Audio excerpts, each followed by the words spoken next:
lot can be achieved. Thank you very much. Your Excellency, the President of the Republic of Kenya, and the Commander-in-Chief of the Kenya Defence Forces, Your Excellency, the Prime Cabinet Secretary,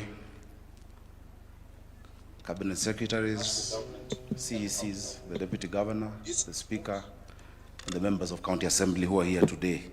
Good afternoon. Your Excellency, allow me to first confirm that we've had tea. The last time such a document was signed, a similar one, people had other things. But we've had copious amounts of tea within State House. Today is a great day for the capital city of the Republic of Kenya.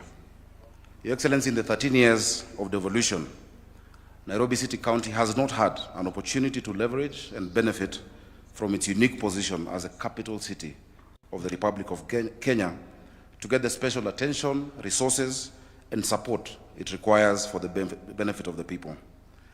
Section 6 of the Urban Areas and Cities Act, which anchors this agreement, provides that beyond being a county like the other 46 counties, Nairobi is the capital city of Kenya, the seat of the national government, host to diplomatic missions, including the only United Nations headquarters in the Global South, and the center of commerce and industry of the entire region, requiring a special arrangement.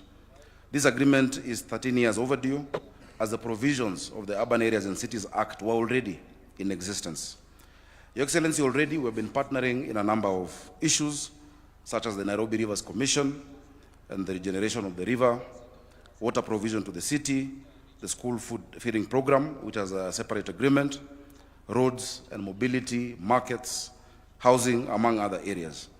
This agreement solidifies those arrangements, providing a legal framework for additional support, including partnership in security and order. Because, Your Excellency, we promised a city of order, dignity, hope, and opportunity. Next year, Nairobi will be hosting the Africa Cup of Nations, a historic opportunity. This agreement will help us to be able to provide additional infrastructure necessary for a successful tournament. We're on the journey to Singapore, and Nairobi will not be left behind. This is the capital of Singapore, Excellency. The capital city will remain at the center of the transformation to first world status. This agreement provides for a two-tier governance structure for its successful implementation.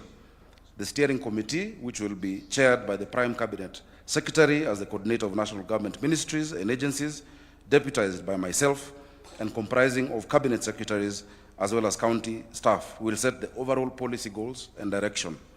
The day-to-day execution of programs and projects will be overseen by the implementation committee, which will be chaired by the governor of Nairobi, and will comprise principal secretaries from the national government, as well as county executive committee members responsible for corresponding functions.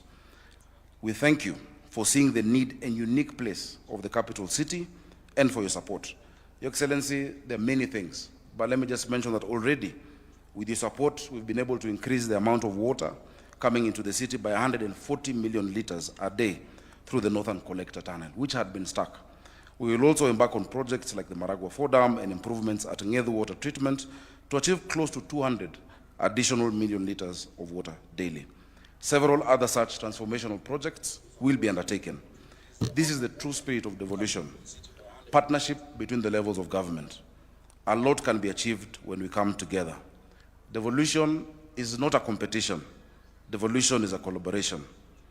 Your Excellency, devolution is like asking, a bird asking, and I've said this before, for a bird to fly, which wing does it need, the right wing or the left wing? It needs both wings to fly, the national government and the county government. This is not a transfer of functions, as happened during the NMS time, which was a misadventure that left this city with a 16 billion shillings pending bills hole, and which did not augur well with the true spirit of devolution. It is not a transfer, but a collaboration, which is encouraged and which holds true regard to the mandate given to both of us by the people of Kenya and the citizens of Nairobi, and to the constitution that we swore to abide by. With a population of close to 7 million residents, and with the city growing year on year, the equitable share from the division of revenue that provides resources to all the counties, as well as our own source revenue, can never be enough for the demanding needs of a capital city of the stature that we aspire to be. We thank you for your support in this journey, Your Excellency. We're committing to make Nairobi work because lazima I work. Singapore, here we come. Thank you very much.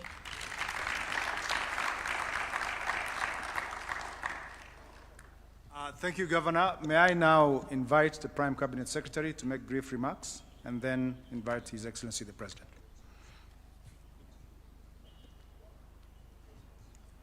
Your Excellency, the President of the Republic of Kenya, Dr. William Samoei Ruto, my colleagues in the national government who are present here today, members of the County Government of Nairobi, good afternoon.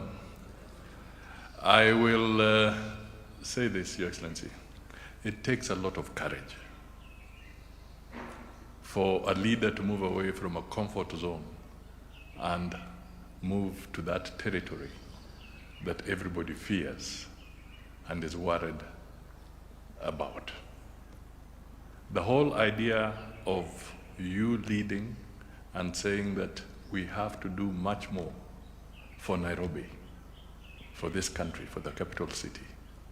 And we have to go beyond the comfort zones that have been there so that we do something extraordinary, but within the law is really a serious mark of leadership. Nairobi has always had the hub status.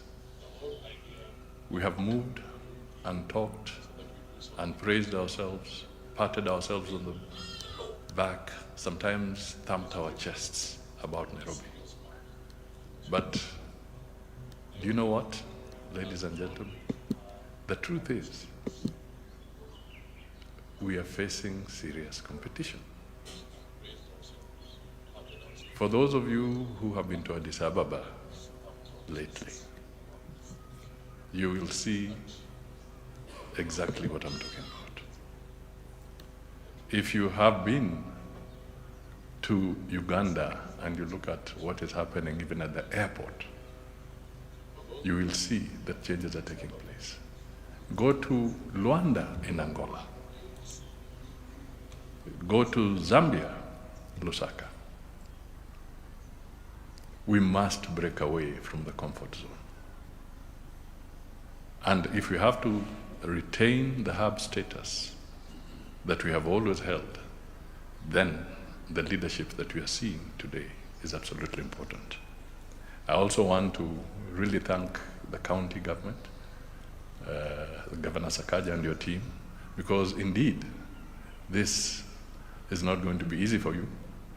There'll be mudslingers all over the corners. But at the end of the day, without this initiative, we are in trouble. If any of you have taken the opportunity to fly and follow Nairobi River as you go into Machakos, as you go into Thika, into Yatta, what you see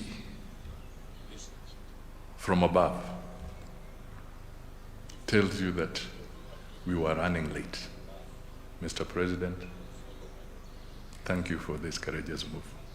It is now my honor to request you to be upstanding so that we can invite His Excellency the President to address us. And I just want to reassure you, President, that we shall work very closely under your direction on this matter. Thank you.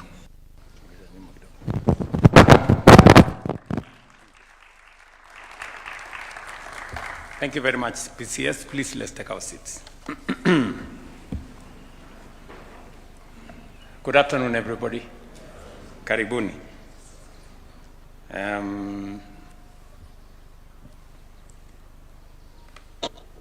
Mawaziri mulio hapo, Gavana wetu, Mheshimiwa Sakaja, Deputy Governor, Mr. Speaker, sir, na CECs mulio hapa, na nimeona leader of majority wa kutoka city yetu ya Nairobi, na wale MCAs wengine wote, karibuni sana. Your Excellency, the Governor of the city of Nairobi, distinguished guests, ladies and gentlemen, our Constitution establishes two levels of government distinct in mandate, yet interdependent in purpose. It recognizes that as our capital city grows, responsibilities expand, and national priorities evolve, the institution of government must work in structured partnerships within the law, in coordination, and in the national interest to guarantee effective governance and reliable service delivery. It is in this constitutional spirit of cooperative governance that we are gathered here today to strengthen collaboration between the national government and the Nairobi City County government, and to deliberately raise the performance, efficiency, and global standing of our city. Nairobi is not merely another devolved unit. Nairobi is our capital, the seat of the Republic, and the nerve center of national administration. It hosts diplomatic missions from across the world. It is home to 2 United Nations agencies. Nairobi is the only UN headquarters presence in the global south, and it stands as a commercial, financial, and innovation hub of our region. For many visitors and investors, Nairobi is not just the face of Kenya. Nairobi is Kenya. That standing carries a serious obligation. A capital city must work, as Governor would tell us. It must function. It must meet the highest standards of order, infrastructure, efficiency, and service delivery, not only for its 5 million residents, but also for the millions who depend on it every day. Yet, the fiscal and operational framework of county financing was not designed for a capital city of this scale and responsibility. Nairobi carries national, regional, and global obligations, but is funded largely through the same formula as other counties. Today's cooperation agreement is designed to close the gap. It is actually designed to close that gap fully and within the confines of the law and the Constitution. Let me be clear on the legal foundation. Article 189(2) of our Constitution requires the 2 levels of government to cooperate, assist, and consult each other. The Intergovernmental Relations Act provides mechanisms for formal coordination agreements. The Urban Areas and Cities Act recognizes the special status of the capital city of Nairobi and provides the framework for joint cooperation. So this agreement is anchored in the Constitution, in the Intergovernmental Relations Act, and in the Urban Areas and Cities Act. We are not operating in a vacuum. Indeed, since the enactment of the Urban Areas and Cities Act in 2012, this cooperation agreement is 14 years late. It should have been in place with the advent of devolution. What we are augmenting today is not a transfer of functions. Let me repeat. There is no transfer of functions happening. For the avoidance of doubt, I have no interest in running the city of Nairobi. My hands are full. The governor and his team must run the city of Nairobi. But I have an obligation as the President of Kenya to assist the city of Nairobi, for all the reasons that I have stated. The Nairobi City County Government retains its legal mandate. What is being enhanced is structured national government support, where capital city performance affect the entire republic. This cooperation agreement focuses on 4 key work streams: water and sewerage, roads, bridges and drainage, housing and related infrastructure development, including lighting, as well as solid waste management and Nairobi rivers regeneration. On street lighting, Nairobi had 70,000 lighting points, but only 21,000, about 30%, are fully operational today. A city of Nairobi's stature must be fully lit, fully safe, lighting modernization and expansion. Under this agreement, we will complete 10,000 and install an additional 40,000 lighting points. Because high electricity costs contribute to outages, we will transition progressively to solar solutions. I have given very clear instructions to the people concerned.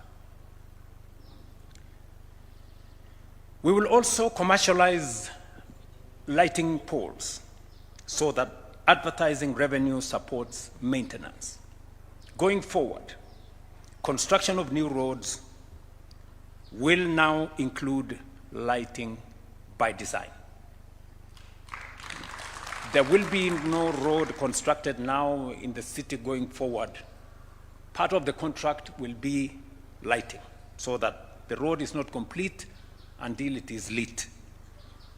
Ladies and gentlemen, across the city's 9 major informal settlements, families sometimes pay more for illegal electricity than residents in formal estates pay legally. In some cases, people in informal settlements pay up to 150% more. This is an injustice we must correct. I'm sure MCAs here know. The member of County Assembly from Mathare Hospital has been on my case. Mukuru Kayaba, Mukuru Kwaruben, Gitari Marigu, Korogosho, Kibra, Deep Sea Slum. All those areas have been, electricity has been switched off. These are residents of the city living in darkness. The national government, working with the Kenya Power, we will invest 1.5 billion in transformers and proper last mile connections, alongside a prepaid bulk framework to lower power costs for low-income households and to make sure that their connections are legalized. In the long term, we will transform informal settlements through affordable housing and a 3.3 billion upgrade program covering transformers, prepaid metering, and settlement lighting around footpaths, markets, schools, and health facilities. On water and sanitation, Nairobi faces both a supply shortage and significant systems losses. We will invest 2.1 billion at Ngedu treatment plant to stop daily losses of approximately 50,000 cubic liters. Another 3.3 billion will go into the Kigiri Shaurimoyo evacuation corridor to stabilize and extend supply to high demand zones. As Governor said earlier, added on to the 140 million cubic liters, we will now enhance it by another 50,000 in a short while, even as we focus our attention in mobilizing funding for Maragua 4 and Northern Collector 2 to secure long-term water stability for Nairobi and neighboring counties. Just to mention, the Minister for Water knows very well that among the 50 mega dams that are in our strategic plan that will be funded under the National Infrastructure Fund is Maragua 4 that will supply water to the city of Nairobi.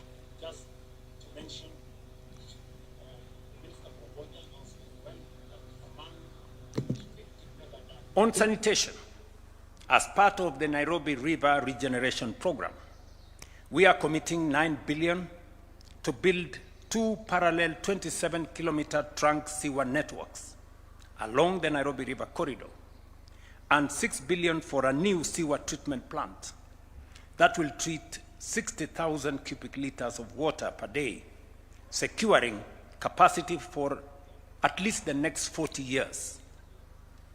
An additional Kenya shillings 3 billion will support last mile sewer connectivity, while 15 billion shillings is set aside for long-term sewer expansion across the city of Nairobi.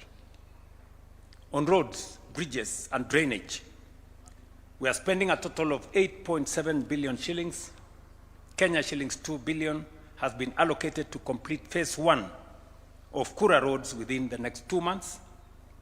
We are also mobilizing additional funding of 1.7 billion for a 57-kilometer road package starting in April this year under phase 2. Phase 3, valued at Kenya shillings 5 billion, will also be procured this financial year. And this has had the input of the members of the County Assembly of the City of Nairobi. In every ward, we will enhance road networks under the 5 billion shilling mobility and safety program, completed by 3.7 billion from the county government. Complemented, sorry. I know the Nairobi City County has a program which will cost about 3.7 billion shillings. We have agreed on what they will do, but we will also provide a further 1 billion to be dedicated to drainage improvements. We all know when it rains what happens to the city of Nairobi. And my instructions to both the Ministry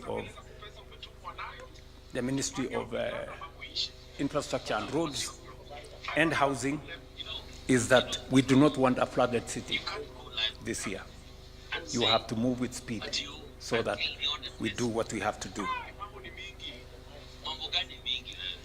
If there will be any flooding, it should be minimal. But by next year, we should have corrected the problem that we have.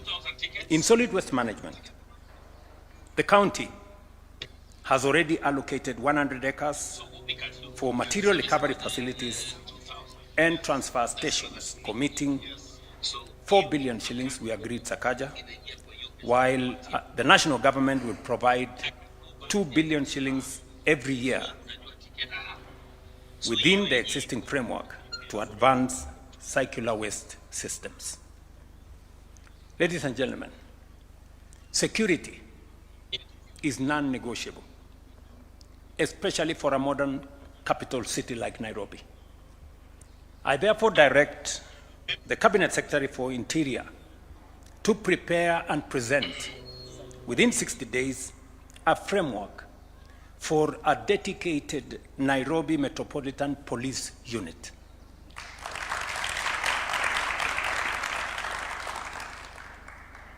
To work hand in hand with the Nairobi County security.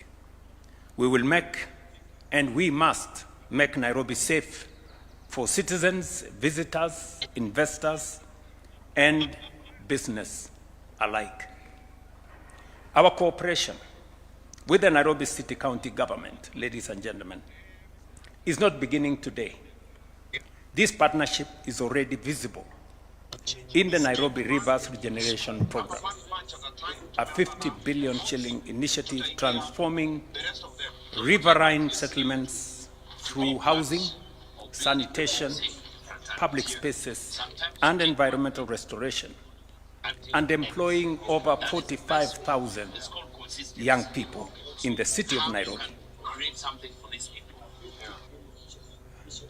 Governor, I hope you find some time tomorrow.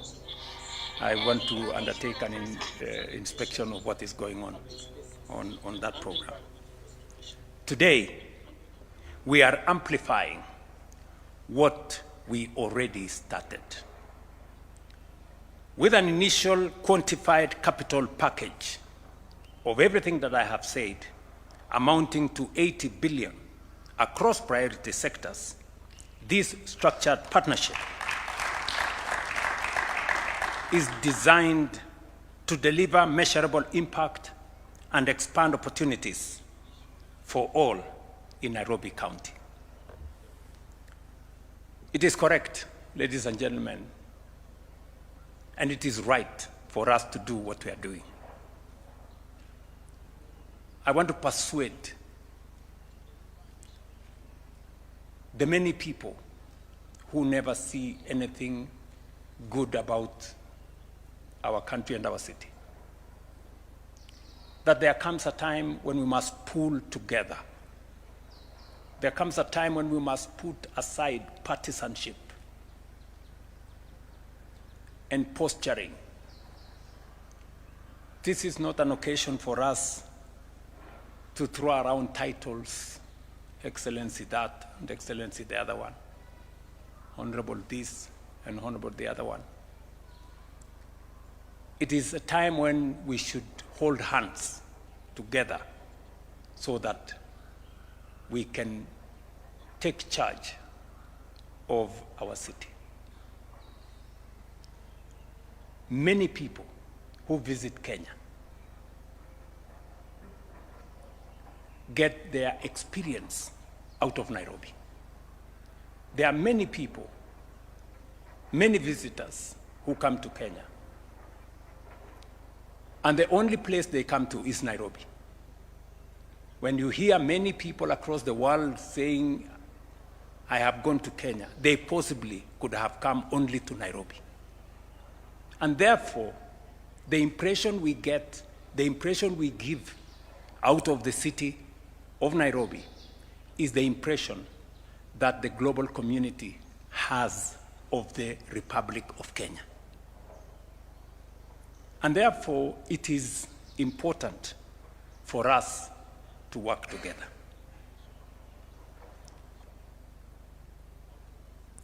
As I have said, the package we are discussing here today is a package of 80 billion shillings. Several ministries will be involved in this exercise. If you bring on board what we are doing in housing, in markets, in hostels, Nairobi City alone, we are spending from the ministry run by Alice Wahome, 249 billion shillings in the city of Nairobi alone. We have signed contracts of 110,000 housing units in the Nairobi City County. When we were campaigning, Sakaja and myself, we promised to build 20 markets, modern markets in the city of Nairobi. The national government is going to build 12. The county government is going to build 8. I was in Gikomba, and we are now designing a modern market, modern national market, because as I went around in the Nyota program, many of the traders in different parts of Kenya said they buy their wares from Gikomba. So Gikomba does not serve the city of Nairobi. People as far as Busia, Embu, going as far as Mandera, they buy their wares, the ones they sell, in those markets, in those shopping centers from the city of Nairobi. And that is why I have given my undertaking that we are going to build a 5 billion shilling modern market in Gikomba that is going to present the correct face, not what we have today.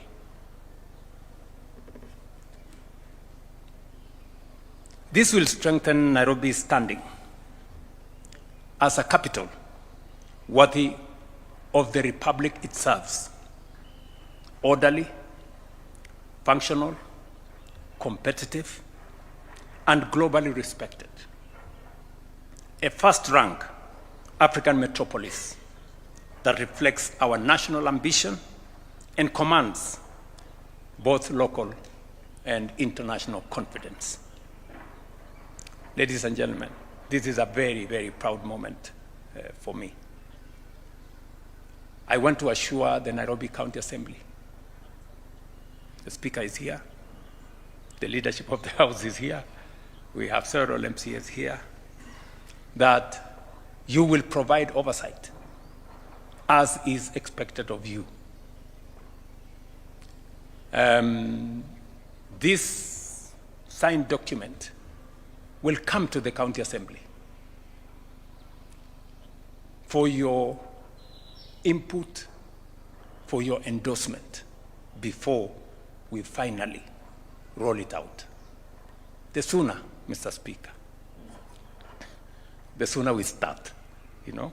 So I really want to assure you that we want the exercise of public participation to begin. Let's have the people of Nairobi speak to it. This is what we want to do for the city of Nairobi. We must modernize this city. We are doing a world-class Talanta Stadium. We are doing a world-class conference facility in Bomas. Shortly, we will start the construction, with the private sector, by the way, of a modern arena right here in Nairobi. And as I promised the country, we will roll out in a couple of months the construction of a new airport in Nairobi.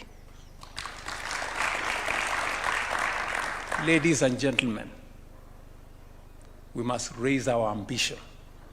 We cannot continue to make peace with mediocrity. It is not right. It is unacceptable. And I want to say this for the avoidance of any doubt, that any person who has better ideas should come forward. You know? Noise, name calling,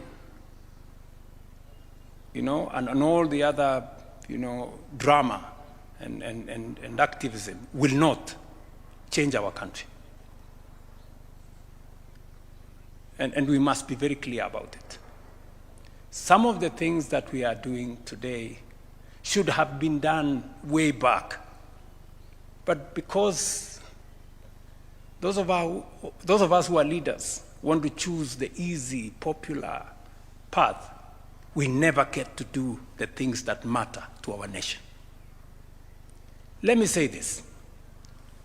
We must believe in ourselves. We must believe in our country. We must be patriotic to this nation. You know, the negativity about Kenya. If you are negative about Kenya, what contribution are you making? How are you helping? If you hate your country, how is that a solution? You know? If you have better ideas, tell us.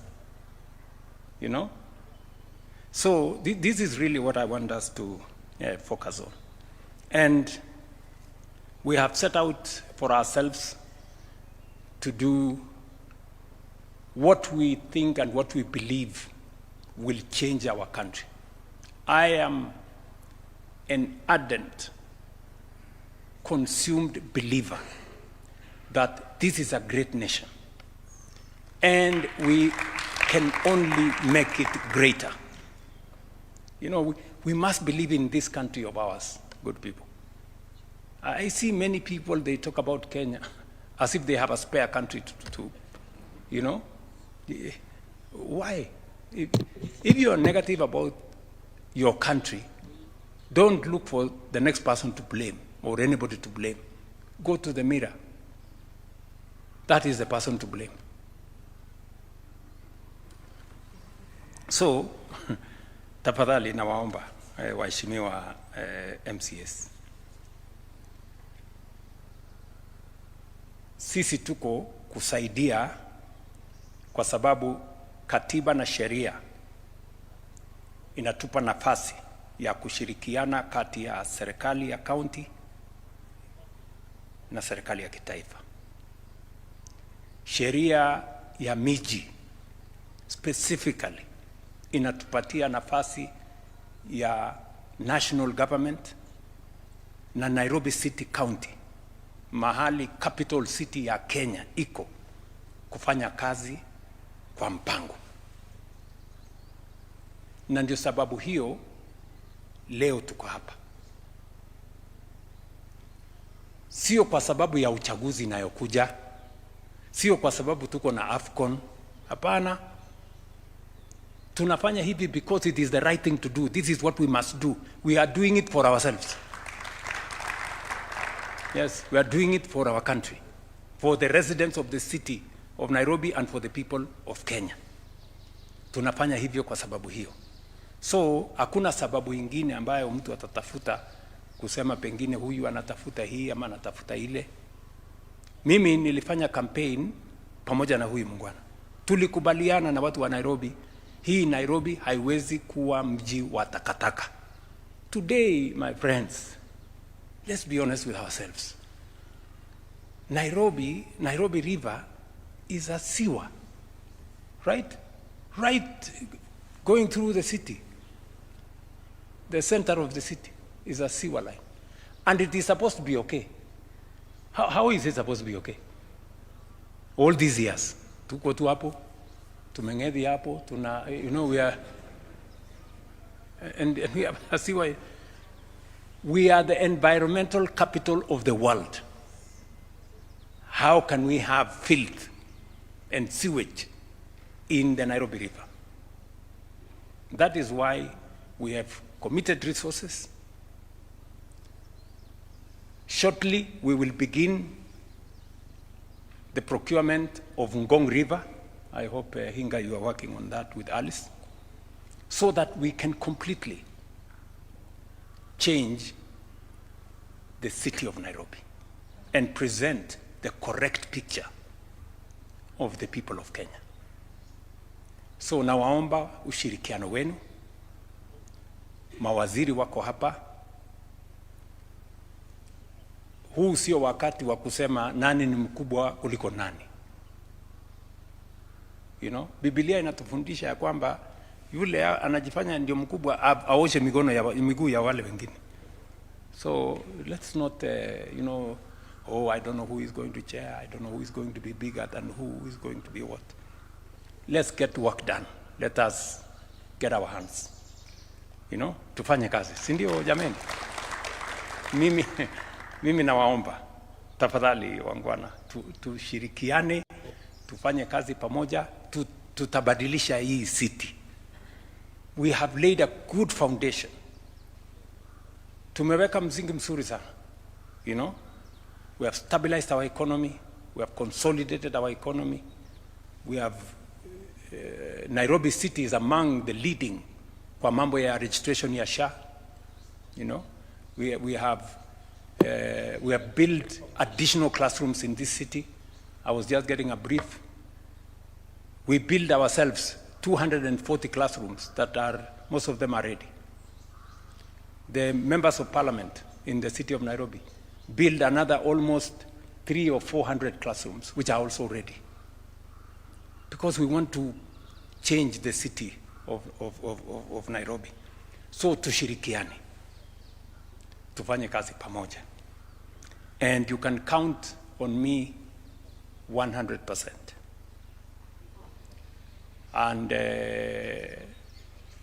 vile nimesema, gavana, tukipata nafasi kesho twende tu, kuna maneno pale nataka twende tuangalie, kwa sababu hii kazi inahitaji sometimes oversight. We see what's going on. Saa zingine unaambiwa ukiketi kwa ofisi, hii imefanyika, ukikuta pale ni opposite.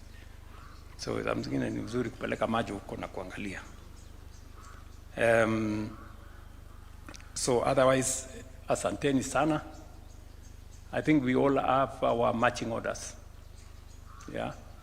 CS Mugai, Eric, you know what to do. Sindio? Yeah. To maji. Na hii Korogocho, my friend Alex na Opio. I hope you have finished you have finished the procurement. Yeah, the contractors. Kwa sababu tuko na sehemu katika mji wa Nairobi watu wanaishi kwa giza. It's not correct. Hata kama kuna illegal connection, hawa watu wa illegal connection twende tuwafukuze na tuweke legal connection, because our illegal connectors, they are charging the residents more than what the rest of Nairobians are paying. So it is a lose-lose. The government is losing and the consumers are losing. So nobody is winning. So I also want to ask people living in those areas, we are on the same side. Mujue, we are on the same side. Hawa watu ambao wanafanya illegal connection, they are exploiting you and they are stealing from us. So tusaidiane, we corner them, tuwafukuze, ndio tufanye ile inahitajika tufanye pamoja. Tumekubaliana jameni? So Mr. Speaker, over to you na county assembly yako, alafu tutembee na watu wa Nairobi na watu wa taifa letu la Kenya. God bless you.